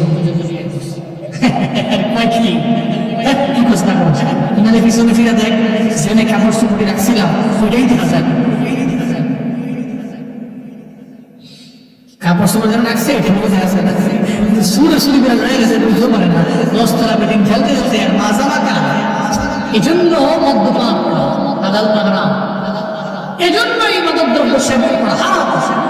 ইন্নামাল খামরু ওয়াল মাইসিরু ওয়াল আনসাবু ওয়াল আজলাম রিজসুম মিন আমালিশ শাইতান ফাজতানিবুহু লাআল্লাকুম তুরহামুন। চিল্লায় জোরে করে পড়েন আল্লাহু আকবার। আল্লাহ বলেন ইন্নামাল খামর, নিশ্চয়ই মদ, ওয়াল মাইসির এবং জুয়া, ওয়াল আনসাব এবং প্রতিমা, ওয়াল আজলাম এবং লটারি, রিজসুম মিন আমালিশ শাইতান। এটা জীবনে কোনদিন কোন মুমিন বান্দার আমল না, কোন মুমিন বান্দার কাজ না, এটা শয়তানের কাজ। নাই উম্মতেরা এটা থেকে নিজেকে পরিপূর্ণ নিজেকে বিরত রাখো। মদ্যপান করা যাবে না, নিজে আঞ্জা দিয়ে বেড়ে গাঞ্জা দেওয়া যাবে না, হালাল না হারাম নিষেধ করেছেন কে? আরো জোরে চিল্লায় বলেন কে? আল্লাহ আমার যুব সমাজকে মাদক দ্রব্য সেবন করা থেকে হেফাজত করে না। আরো জোরে চিল্লায় বলেন আমি। এই জবান পবিত্র, অপবিত্র কথাবার্তা বললাম আর মাদক দ্রব্য সেবন করে কিছু জবানকে ধ্বংস করা যাবে। 2 নম্বর। 3 নম্বর আল্লাহ বলছেন আল্লাযীনা হুম বিযাকাতি ফাইলুন, যাকাতের ব্যাপারে এরা গোলামি হবে। যাকাত খরচ হলে যাকাত দিবে, এটাকে জরিমানা মনে করবে না, মনে করবে যাকাত দিলে সম্পদের মধ্যে আল্লাহ পাক বরকত বাড়ায় দেবে, চিন্তা করে এরা যাকাত দিবে। 4 নম্বরে আল্লাযীনা হুম লিফুরুজিহিম হাফিজুন, আগেই বলেছি এরা এদের লজ্জাস্থানের সতীত্বের হেফাজত করে চলবে। লজ্জাস্থানের গুনাহ থেকে বাঁচতে পারলে আর এই জিহ্বার গুনাহ থেকে বাঁচতে পারলে নবীর জান্নাতের জিম্মাদারি নিয়ে নেবে। নবী যে জান্নাতের জিম্মাদারি নিয়ে নেয় তাহলে কি সফল না ব্যর্থ? কথা বলেন না, সফল না ব্যর্থ? মুমিনরা অলরেডি সফল কাম হয়ে গেছে। এটা কি 1 নম্বরে নামাজ, কি আর 5 ওয়াক্ত নামাজ পড়বে ইনশাআল্লাহ। এবং ইনশাআল্লাহ আল্লাহ তৌফিক দান করুন। 1 নম্বরে 5 ওয়াক্ত নামাজ পড়বে। 2 নম্বরে এই জিহ্বা, এই জবান পবিত্র, এটা দিয়ে মিথ্যা বলা, ওয়াদা খেলাফ করা, গালমন্দ করা, এগুলো করবো না। যেহেবার গুনাহ থেকে নিজেকে বিরত রাখবো। 2 নাম্বার। 3 নাম্বার, যাকাত ফরজ হলে যাকাত দিয়ে দেবেন ইনশাআল্লাহ। নিজে এগুলা নিজের মনে করে ব্যাংকে রেখে দিলাম, জমা করে গেলাম, এফডিআই করে রাখলাম, এমপিডিআর করে রাখলাম, তার জন্য করলাম, সন্তানের জন্য ভুল। This is wrong way. Allah, this is wrong way. আপনি যাকাত না দিয়ে এই সমস্ত সম্পদগুলোকে জমা করে একজন রাখছি সন্তানের জন্য। আপনি বলে গেলে বহু নজির প্রমাণ আছে, সন্তান বাবার লাশটা পর্যন্ত দাফন করে না, জানাজার আগেই বাবারে ওই আগেই রাইখা জমি জমাগুলো ভাগ কর, টিহাটুয়ারি আগে ভাগ কর, মোটরা করিয়া এরপরে আপনার জানাজা করিস। আপনি এই সম্পদ রেখে গেছেন কার জন্য? এই সন্তানের জন্য না, আপনি রেখে যান, অসুবিধা নেই, যাকাত এই সম্পদের হক, যাকাত, ফিতরা, দান সদকা এগুলো কইরা এরপরে যা রাখা সন্তানের জন্য রেখে যান, যাকাত দিয়ে দিবেন, উনিটা যাকাত দিয়ে দিবেন। 4 নাম্বার, নিজের সতীত্বের হেফাজত করবেন, লজ্জাস্থানের হেফাজত করে চলবেন। আল্লাহ আমাদের সবাইকে সফল মুমিন হওয়ার তৌফিক দান করেন। আরো জোরে বলেন আমিন। আল্লাহ আমাদের সবাইকে মুমিন মুফলিহ হওয়ার তৌফিক দান করেন। আল্লাহ আমাদের সফল মুমিন হওয়ার তৌফিক দান করেন। যারা ব্যর্থ মুমিন এদের থেকে আল্লাহ হেফাজত করেন। আমরা নামের মুমিন হব না, আমরা গুণের মুমিন হব, আমরা কামের মুমিন হব। আজি আসিনা ইনশাআল্লাহ। কারা কারণ আছে তো তুমি আল্লাহকে দেখো, আল্লাহ সবাইকে তুমি নামের মুমিন বানাও না, কামের মুমিন বানাও। 5 ওয়াক্ত নামাজি, রোজাদার, আমলওয়ালা, যাকাত দেনেওয়ালা বানাও। চিল্লায় পড়ে না আমিন। হাত নামা। আজকে মাহফিলে যে বড় আলমপুরের বিনয় পা আদর্শ 4 নং ওয়ার্ড থেকে আমাকে রিকোয়েস্ট করা হয়েছে, সেই জন্য আমি মাঝখান দিয়ে মতদ্রব্যের ব্যাপারে ওনাদেরকে বললাম, জ্ঞানদেরকে বললাম, এটা দরকার আছে। কারণ এই যুব সমাজ যদি ঠিক হয়ে যায় তাহলে সমাজটা অটোমেটিক ঠিক হয়ে যাবে। মুরব্বীরা কি এসব কেমন আছে? তাই তো এই যে দায়িত্ব যেমন যা আছে মুরব্বীরা থেকে মাথা পরামর্শ দেয়, বাকি সব করে কারা? যুবক, এটা ভক্ত বড়, এটা ইয়াং সোসাইটি, এরা ঠিক আমাদের সমাজ, আমাদের সমাজ, আমাদের মহল ঠিক হয়ে যাবে। এদের একটা লক্ষ্য আছে, বড় আলমপুর বিনয় পান আদর্শ 4 নং ওয়ার্ডের লক্ষ্য, আমাদের লক্ষ্য আছে মাদক মুক্ত মানবিক সুন্দর সমাজ গড়ে তোলা। আল্লাহ এদের এই উদ্দেশ্য কবুল করেন। আমাদের পরে না আমি আমরা মানব কল্যাণ, মানব সেবাকে সর্বোচ্চ গুরুত্ব দিয়ে গরিব, অসহায়, দুস্থ, প্রান্তিক মানুষের পাশে দাঁড়িয়ে যুব সমাজকে সচেতন করা, কল্যাণমূলক কার্যক্রম পরিচালনা এবং সেবামুখী উদ্যোগ নেওয়াই আমাদের প্রতিশ্রুতি। আল্লাহ ওয়াদা পূর্ণ করার তৌফিক দান করেন। জোরে পড়েন আমিন। আমার ভাইরা আসছেন, দোয়া নিয়েছেন, আমিও দোয়া দিচ্ছি, আপনাদের কাছে দোয়া চাচ্ছি যদি এরা এদের যে মিশন সাকসেস করতে পারে। আমি করবেন না বাবা, এটা নিঃসন্দেহে একটা ভালো মিশন। মানব সেবায় এগিয়ে যাওয়া, সবার উপরে মানুষ সত্য, তাহার উপরে নাই মানব সেবা, ভালো কাজ, হিউম্যানিটি, ভালো কাজ, মানুষের কল্যাণ এগিয়ে যাওয়া, ভালো কাজ, এই সমাজকে পরিবর্তন করা, জ্ঞানদেরকে ভালো করা, ভালো কাজ, ভালো প্রতিশ্রুতি। এমন প্রতিশ্রুতি প্রত্যেকটা সমাজ থেকে যদি একটা টিম নেয় তাহলে আমার সমাজ পরিবর্তন হবে। আপনি আমার দেশ পরিবর্তন করতে বলতেছেন সবাই, কেন? নিজে পরিবর্তন হবে, আপনার সমাজ থেকে আপনি চালান, আপনি নিজে পরিবর্তন করে ফেললেন, এই সমাজ সুন্দর হবে। আল্লাহ আমাদের দেশকে শান্তিময়, সুশৃঙ্খল একটা দেশ হিসাবে আল্লাহ কবুল করেন। সেগুলো পড়েন আমিন। সমস্ত বিশৃঙ্খলা থেকে আল্লাহ আমাদের হেফাজত করেন। সকলে চিল্লায় পড়েন আমিন। আল্লাহুম্মা সাল্লি আলা সাইয়্যিদিনা নাবিয়িনা শাফিঈনা হাবিবিনা মুহাম্মদ সাল্লাল্লাহু তাআলা আলাইহি ওয়া আলা আলিহি ওয়া সাহবিহি ওয়া বারাকা ওয়া সাল্লাম। আল্লাহুম্মা সাল্লি আলা সাইয়্যিদিনা নাবিয়িনা শাফিঈনা হাবিবিনা মাওলানা মুহাম্মদ সাল্লাল্লাহু তাআলা আলাইহি ওয়া আলা আলিহি ওয়া সাহবিহি ওয়া বারাকা ওয়া সাল্লাম। أستغفر الله ربي من كل ذنب وأتوب إليه.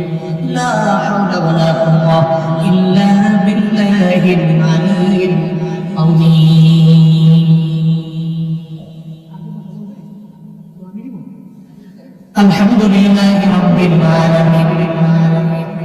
والصلاة والسلام على سيد الأنبياء والمرسلين وعلى آله وأصحابه أجمعين يا أرحم الراحمين يا أرحم الراحمين يا أرحم الراحمين اللهم اجعلني صبورا واجعلني شكورا واجعلني في عيني سريرا وفي أعين الناس نيرا اللهم اجعلنا من المستجابين للدعوات رب ارحمهما كما ربياني صغيرا رب ارحمهما كما ربياني صغيرا ওদের মালিক গভীর রাত ঠান্ডার রাত শীতের রাত তোমার কতগুলো আশিকিন জাকির আমি বড় গুনাহগার আবার মতো গুনাহগার আসমানের নিচে জমিনের উপরে কেউ নাই রে আয় আল্লাহ জিন্দেগি রাশি রাশি গুনাহ লইয়া পাহাড় পরিমাণ গুনাহ নিয়ে তোমার দরজায় হাত বাড়াইলাম না মাওলা ওদের মালিক জিন্দেগি যত গুনাহ আছে সব গুনাহগুলো তুমি মাফ করে দাও রব্বে কারীম আমাদের প্রত্যেককে তুমি নামাজি বানায় দাও রোজাদার বানায় দাও নেক আমল করনেওয়ালা বানায় দাও আয় আল্লাহ নামের মুমিন বানাইও না কামের মুমিন বানাও নামের মুমিন বানাইও না কামের মুমিন বানায় দাও আয় রব্বে কারীম আয় আল্লাহ এই মসজিদটাকে দিনের মারকাজ বানায় দাও রে মাওলা আয় আল্লাহ এই মসজিদের কমিটিদেরকে কবুল করে নাও প্রত্যেকটা মুসল্লিরে কবুল করে নাও মসজিদের শুরু লগ্ন থেকে নিয়ে আজ পর্যন্ত যারা যারা দান করলো প্রত্যেকের দান কবুল করে নাও আজকের এই মাহফিলে আসার পরে আয় আল্লাহ অল্প থেকে অল্প বৃহত্তর থেকে বৃহত্তর দান যারা করলো আল্লাহ প্রত্যেকের দান তুমি কবুল করে নাও এই দানকে ওসিলা করে প্রত্যেকের মনের নেক বাসনাগুলো পূরণ করে দাও উদয়ের মালিক আয় আল্লাহ ওসমান হাদির কবর জান্নাত বানায় দাও আয় আল্লাহ এই মানুষটা দেশের জন্য দেশের জন্য লড়াই করে সংগ্রাম করে আয় আল্লাহ ঘাতকের আঘাতে দুনিয়া থেকে বিদায় নিয়ে চলে গেল আয় আল্লাহ জমিনে থাকতে শাহাদাত কামনা করতে মাওলা রব্বে কারীম আয় আল্লাহ তুমি শাহাদাতের মর্যাদা দিও আয় আল্লাহ কবরের মধ্যে তুমি জান্নাতি বিছানা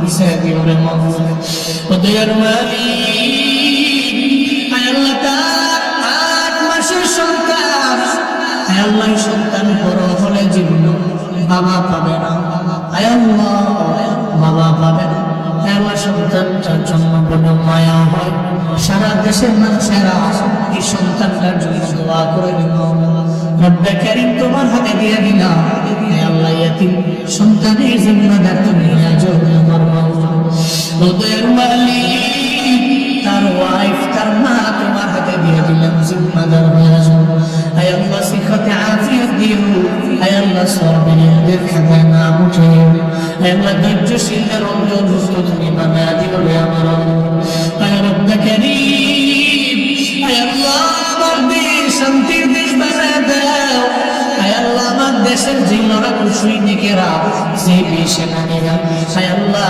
দেশের জন্য দেশের জন্য কাজ করে রে আমার আল্লাহ প্রত্যেকের তোমার হাতে দিয়ে দিলাম তুমি জিম্মাদার হয়ে যাও হে আল্লাহ শত্রুদের শত্রু থেকে তুমি হেফাজত করে নাও দুশমনদের বন্ধু বানায় দাও হে আল্লাহ তোমার হাতে দিয়ে গেলাম প্রত্যেকের জিম্মাদার সাথে তুমি হয়ে যাও হে আল্লাহ দুনিয়ার হে আল্লাহ নেতারা লিডারেরা হে আল্লাহ হত্যাকারী যারা এদের বিচার না করতে পারে মাওলা হে আল্লাহ বিচার করতে গিয়ে ডাকবান করতে পারে তোমার দরবারে বিচার দিলাম হাসরের ময়দানে তুমি এদের বিচার করিবে হাসরের ময়দানে কোটি কোটি কোটি কোটি উম্মতের সামনে তুমি বিচার করিবে আমার আল্লাহ হে আল্লাহ যারা মানুষের মারবার চায় হে আল্লাহ এদের তুমি হেদায়েত দিয়ে দাও হেদায়েত না থাকলে তুমি ধ্বংস করে দাও হে আল্লাহ এই এলাকার মাটির নিচের কবরের আযাব মাফ করে দাও এই এলাকার মাটির উপরে আসমানি বালা আসমানে উঠাও, জমিনি বালা জমিনে দাফন করে দাও, বাতাসের বালা বাতাসের সঙ্গে সরায় দাও। দয়ার মালিক, আমার নওজোয়ান যুবক ভাইদের তুমি দ্বীনের জন্য কবুল করো, ইসলামের জন্য কবুল করো। আয় আল্লাহ, এদের তোমার হাতে দিয়ে গেলাম। আয় আল্লাহ, প্রত্যেককে তুমি সুস্থতা নিয়ামত দান করো, রিজিকে বরকত বাড়ায় দাও। আয় আল্লাহ, এই এলাকার যুব সমাজের মাদক দ্রব্য থেকে তুমি হেফাজত করে রাখি। আয় আল্লাহ, জবান থেকে পবিত্র রাখে রাখিয়া তোমার ডাকার মতো তৌফিক দান করো। আয় রব্বে কারীম, আমাদের বয়ান মাহফিল তুমি কবুল করে নাও, হাসরের ময়দানে নাজাতের ওসিলা বানায় দিও আল্লাহ। আয় আল্লাহ, যারা আমার সাথে আপনারে আমিন আমিন বলে, তার মনে কি আশা, প্রাণে কি ব্যথা আমার জানা নাই, প্রত্যেকের মনের নেক বাসনা পূরণ করে দাও। ও দয়ার মালিক আমার আল্লাহ, রমজান পর্যন্ত প্রোগ্রাম সুস্থতার সাথে আঞ্জাম দেওয়ার তৌফিক দান করো। আয় আল্লাহ, ইলমু আমলের মধ্যে বরকত বাড়ায় দাও। রব্বানা তাকাব্বাল মিন্না ইন্নাকা আনতাস সামিউল আলিম ওয়া তুব আলাইনা ইয়া মাওলানা ইন্নাকা আনতাত তাওয়াবুর রহিম। ওয়া সাল্লাল্লাহু তাআলা আলা খায়রি খালকিহি ওয়া আলা আলিহি ওয়া আসহাবিহি আজমাইন। আমিন আমিন আমিন। ওয়ারহামনা মা'আহুম ওয়ারহামনা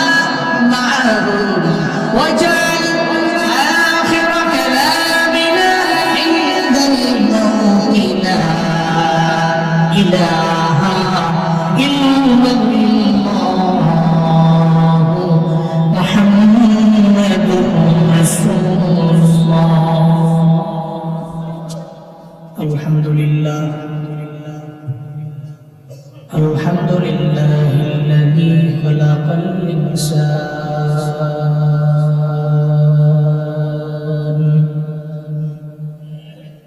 وكرم وعلمه من البيان ما لم يعلم،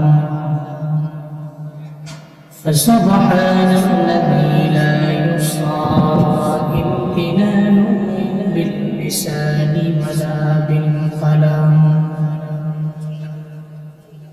ونشهد أن لا إله إلا الله وحده لا شريك له، لا ضد له ولا ند له ولا مثل له. ونشهد أن سيدنا وسندنا وحبيب ربنا وطبيبنا وطبيب قلوبنا ومولانا محمدا عبده ورسوله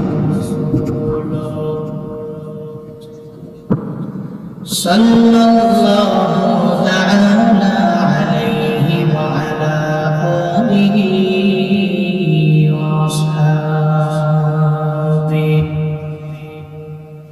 وأصحابه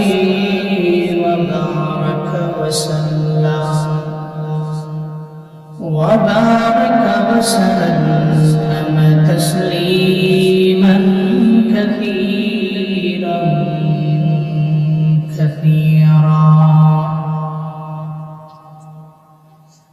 الذي أرسله الله تعالى بالحق بشيرا ونذيرا وداعيا إلى الله بإذنه وسراجا منيرا. اللهم صل على محمد النبي الأمي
الزكاة فاعلون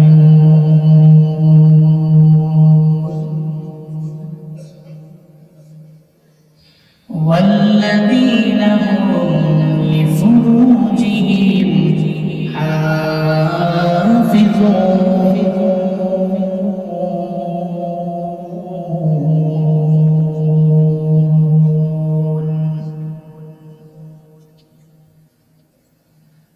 صدق الله مولانا العظيم وصدق رسوله النبي الكريم ونحن على ذلك لمن الشاهدين والشاكرين والذاكرين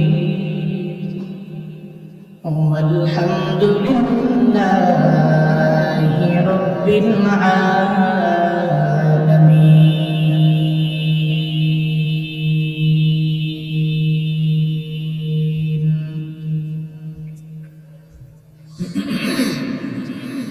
سبحانك لا علم لنا إلا ما علمتنا إنك أنت العليم الحكيم.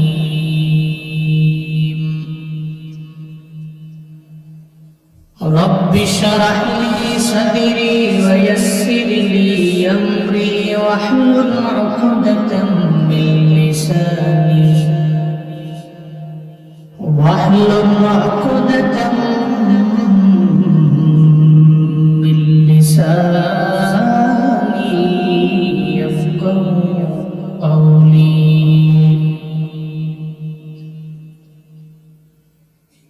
दुनिया की सदाकत में तेरा नाम रहेगा,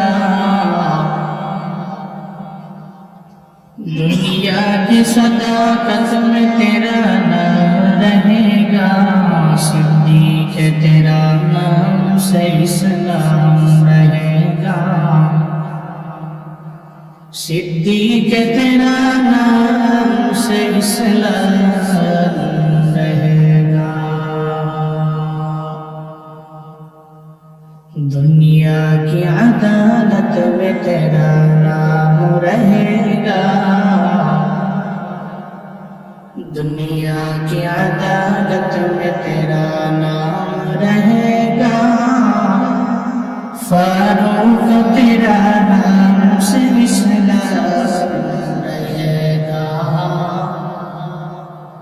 फारूक तेरा नाम से इस्लाम रहेगा.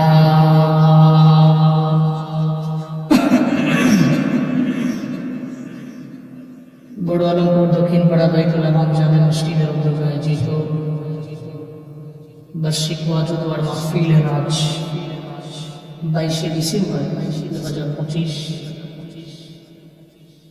মোতাবারক এই মজলিসে বারাকি আপনাদের সামনে কোরআন এবং হাদিস থেকে দিক নির্দেশনামূলক বাণী আপনাদেরকে শুনিয়েছেন.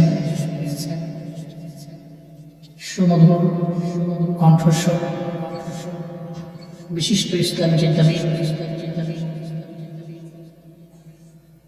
আমরা তিন ভাইয়ের মধ্যে উনি মেজ ভাই, আমি একেবারে 3 নম্বর ছোট, বড় আরেকজন আছেন. সুন্দর আলোচনা কোরআন এবং হাদিস থেকে আপনাদেরকে বয়ান করে শুনিয়েছেন হযরত মাওলানা মুফতি বাইজিদ বিন হারুন হাফিজাহুল্লাহ তাআলা।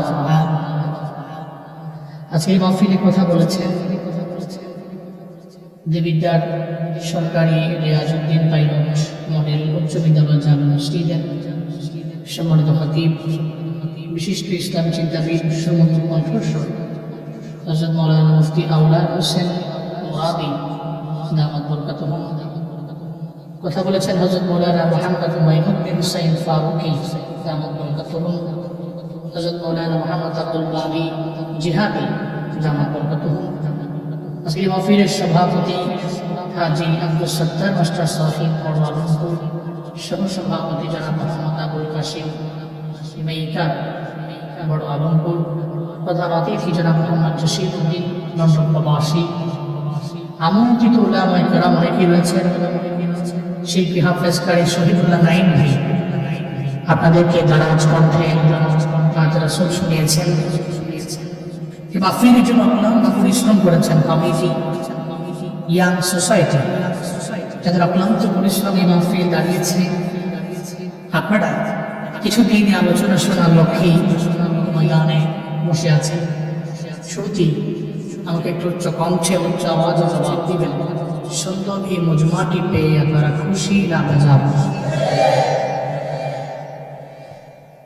খুশি হলে তো চেহারার মধ্যে হাসি থাকে, মনে হয় যে সবাই বেজার। আপনারা বেজার নাকি? এই মাহফিল পেয়ে খুশি না বেজার? একটু হাসি দিয়া বলেন তো, একটু একটু খুশি না বেশি খুশি? হাসির মতো না কমায়। এই মাহফিলের আয়োজন যারা করেছেন, আল্লাহ প্রত্যেকটা দুনিয়া এবং আখিরাত উভয় জগতে কল্যাণ এবং অন্তর্ভুক্ত বানিয়ে দেন। সকলেই পড়েন আমিন। এই যে মাহফিলে আসতে পারে, বসতে পারা, কিছু দিনই আলোচনা শুনতে পারা, বলতে পারা, এই সমস্ত কিছুর তৌফিক থাকে আল্লাহ ছাড়া। এই পৃথিবীর সেকেন্ড কি আছে যে আমাদের তৌফিক দিতে থাকে? আছে? আল্লাহর তৌফিক ছাড়া আমরা কথা বলতে পারি না। আল্লাহ তৌফিক ছাড়া আমরা বয়ান শুনতে পারি না। আল্লাহর তৌফিক ছাড়া কমিটি কর্তৃপক্ষ এই মাহফিল সাজাইতে পারেন নাই। আল্লাহর তৌফিক ছাড়া এটাকে শেষ করা যাবে না। আল্লাহ তৌফিক ছাড়া শুরু করা যায় না, আল্লাহ তৌফিক ছাড়া শেষ করা যায় না। এর মানে তৌফিকটা থাকে ওমা তৌফিকি, বলেন না সবাই বলেন ওমা তৌফিকি। এটা মানে এমন না যে বয়ান শেষ। অনেকে এটা মনে করে যে ওমা তৌফিকি লাগলে দ্যাট মিন্স হুজুরের বয়ান শেষ। না, এর মানে 1 ঘন্টা 1.5 ঘন্টা 2 ঘন্টা যে আলোচনা বক্তা সাহেব করেন, উনি শেষে এটা বলে দিয়ে যান ওমা তৌফিকি ইল্লা বিল্লাহ। এই যে 1 ঘন্টার কথা বললাম, এই বলার মতো অ্যাবিলিটি, ইলিম, যোগ্যতা, সামর্থ্য আমার ছিল না। আল্লাহ তৌফিক দিয়েছেন, এই জন্য আমি বলতে পেরেছি। আর এই যে আপনারা শুনছেন, আল্লাহর তৌফিক ছাড়া শুনতে পারেন নাই। কারণ আপনার মতো কোনো মানুষ চাইলেই আজকে মাহফিলে এসে নিজেকে উপস্থিত করতে পারে, কিন্তু উনি আসবে না, এরকম নাই। কিন্তু আপনারা যে আসছেন অনুগ্রহতা, আল্লাহর দয়ায়, আল্লাহ কৃপায়, আল্লাহ অনুগ্রহে আসতে পেরেছে। এই জন্য কথা বলার যোগ্যতা হুজুরের নাই, আল্লাহ মাহুল বয়ান, শিক্ষা তো উনি দিয়েছেন। এই কারণে বক্তা সাহেব বলেন যে ওমা তৌফিকি ইল্লা বিল্লাহ, আমাদের কোনো তৌফিক নেই, আল্লাহ দিয়েছেন। শোনার মতো কোনো ক্ষমতা আমাদের ছিল না, আল্লাহ দিয়েছেন, আল্লাহ অ্যাবিলিটি দিয়েছেন। যেন তৌফিকটা থাকে। চিল্লায় সমস্যার একবার করে করি আলহামদুলিল্লাহ। আমার সাথে বলুন রব্বানা লাকাল হামদ হামদান কাসীরান তাইয়িবান মুবারাকান ফীহি ইয়া রাব্বি লাকাল হামদু কামা ইয়ানবাগি লিজালালি ওয়াজহিকা ওয়া আযীমি সুলতানিকা। لك الحمد بالإيمان، لك الحمد بالإسلام، لك الحمد بالقرآن। প্রশংসা করলাম কার? শুধু মাহফিলে আসলেই হবে না? মাহফিল থেকে বের হয়ে গেলে মনে থাকবে? থাকবে তো ইনশাআল্লাহ। বহু মাহফিল আছে, বয়ান কইরা বের হইছে, তো শ্রোতা উনিও বেরোচ্ছে। মুরব্বী বয়স কম হবে না, মোটামুটি 65, 70, 75। দোয়া দিয়া বের হয়েছে, মাত্র বাড়ি যাচ্ছে। হাতের কোনায় দেওয়া যায় কিবিরি, আর দামি না, এক্সপেন্সিভ, চিপ রেট। তাহাতে ফিরিয়ে রিয়ান করে কিনা রেখা চিপা দিয়ে হাঁটতেছে আর টান দিতেছে। আমি তো এর পিছনে পিছনে দাঁড়িয়ে উনি হাঁটতেছে আমি যাচ্ছি। তো কে মনে করছে হুজুর আগে, এই জন্য মনে করছে হুজুর আগে লাগে। এবার হাতে হাতে কাজ করে দিয়ে ফেলে দিচ্ছে। আমি তো সামনে বসি, বুড়া তো ওই নেই, চোখের তো বাবা বাবার আসা দেখে গেছে। তো গ্লাসটা নামে আমরা কইছি এই যে এক ঘন্টা বলে আমরা গেলে খান বিড়ি সিগারেট খান অভ্যাস আছে, এর থেকে বের হইয়াই ধরা লাগলো। হুজুর কইলেন কি 1.5 ঘন্টা বইয়াছিলাম আমি, একদম 7টা পারলাম না। ওই 7 এই 1.5 ঘন্টার মধ্যে আমার দম বন্ধ হয়েছে। ওই ধোয়াটা দিয়ে খালি বের হয়েছি আর বিড়িটা বের করছে, আর বেশি ব্যস্ত দেয় ধরা লাগে টানতাছে সাতবার না, সাতবার পারতেছি না, চেষ্টা করতেছি। এই এক কান দিয়ে ঢোয়া সবার এক কান দিয়ে বের করে হাঁটতেছে আর বলতেছে হুজুর কথা কই। এটা হবে না, শুনতে হবে, বাস্তব জীবনে আমল করতে হবে। আল্লাহ বক্তার শ্রোতা অভয়কে তৌফিক দান করেন। জুড়ে পড়ে না আমি এলাকায় ওয়াজ কি কম হয়? কম হয়। অফলাইনে বয়ান, অনলাইনে বয়ান আছে না? ফেসবুকে বয়ান, টিকটকে বয়ান, রিলসে বয়ান, ইউটিউব শর্টে বয়ান, ইউটিউব ভিডিওতে বয়ান, সব বয়ান। কিন্তু এই এত সুন্দর মসজিদ, ফজরের সময় মুসল্লি কয়জন পাবে? বুঝলেন? 5-7 জন 10 জন বলে। আন্দালে 15 জন গেল, 20 জন গেল, কিন্তু সমাজের মধ্যে 15 জন কই? এরা ফজর পড়ছে কই? কেউ হয়তো ঘরে পড়ছে আর কেউ তো ফজর পড়ে গত 1 মাসে একবার পড়ে। এমন কি নাই?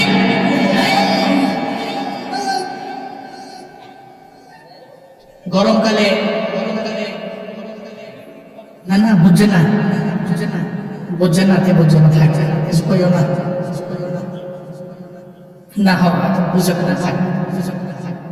গরমকালে কিছু লোক আছে নামাজ টামাজ পড়ে, শীতকাল তো আসে গেল এত আরামের বোন, কম্বলটা মুড়ি দিয়া আজান দিয়ে আজান চলে একদিকে, কানেও বাজে কিন্তু কম্বলটার মজা কিনে দেয়, লেফটারও মজা কিনে দেয়। ঘুমাও আরামে, ঘুমাও, কিন্তু মনে রেখো নামাজ তোমার পরিচয়। নামাজ কি? আমার পরিচয়। বয়ান শুনবেন, ফজর পড়বেন, বয়ান শুনবেন, জোহর পড়বেন, আসর পড়বেন, মাগরিব পড়বেন, এশা পড়বেন। কাজী আছেন তো ইনশাআল্লাহ? আল্লাহ তৌফিক দান করেন। আমি সূরাতুল মুমিনুনের 5টি আয়াত তিলাওয়াত করেছি। দেখবেন সূরাতুল মুমিনুন কোরআনে সূরা আছে মুমিনদের নাম, সূরা আছে মুনাফিকদের নাম। যে নেফাকি করে সে মুনাফিক, যার ভিতরে ঈমান আছে ও মুমিন। যে ইসলামকে লালন করে ও মুসলিম। যে ব্যক্তি শাহাদাতের পেয়ালা পান করে ও শাহীদ। এই শব্দ ইসমে ফাইল। এক একটা সূরা আছে এদের নাম আছে। আমরা যে সূরা থেকে কথা শুনবো সূরার নাম সূরাতুল মুমিনুন। আমাদের প্রত্যেকের জানা আছে এবং আমরা অন্তর দিয়ে এটা ফিল করি যে আমরা সবাই মুমিন, তাই না? আমরা ঈমান এনেছি, আমরা মুমিন, কালেমা পড়েছি, মুমিন। তবে মুমিন তো সবাই, কিন্তু গুণের মুমিন প্রয়োজন। হয় কি নামের মুমিন আর গুণের মুমিন, এটার তো চিন্তা করার প্রয়োজন আছে। এমন এক ঘরের মধ্যে জন্ম নিলাম, আমার মা বাবা মুসলমান, আমার দাদা মুসলমান, দাদি মুসলমান। ওদের ঘরে জন্ম নেওয়ার কারণে আমি মুসলমান। হ্যাঁ, তুমি মুমিন কেন? ঈমান আনলাম এই কারণে আমি মুমিন। একজন মুমিন, 2 জন হলো মুমিনা, 3 জন হলে 4 জন হলে মুমিন। সব হয়ে গেল নামের মুমিন। কিরে নাম কি? কয় আব্দুল্লাহ। কে রাখছে? গেছে, আমার মা বাবা পরিবার থেকে আমার নাম রাখলো আমার আব্দুল্লাহ। এত সুন্দর তোমার নাম, এই জন্যই তো তুমি মুমিন, কারণ নামের মাঝেই তো পরিচয় আছে ইমানদারের পরিচয়। তবে নামের মুমিন হইও না, কামের মুমিন হও। নামের মুমিন তো অনেকে, কামের মুমিন খুঁজে পাওয়া দুষ্কর। আল্লাহ বলেন قد أفلح المؤمنون الذين هم في صلاتهم خاشعون। চিল্লা জোরে করে পড়েন আল্লাহ বলেন মুমিন তো সফলকাম, অলরেডি সফলকাম হয়ে গেছে। যেহেতু মাঝের সিগা আফলাহা অলরেডি সফলকাম হয়ে গেল। কারা কয়? মুমিনেরা। মুমিনেরা কেমনে সফলকাম? কারণ আবু বকর সফলকাম, ওমর সফলকাম, ওসমান সফলকাম।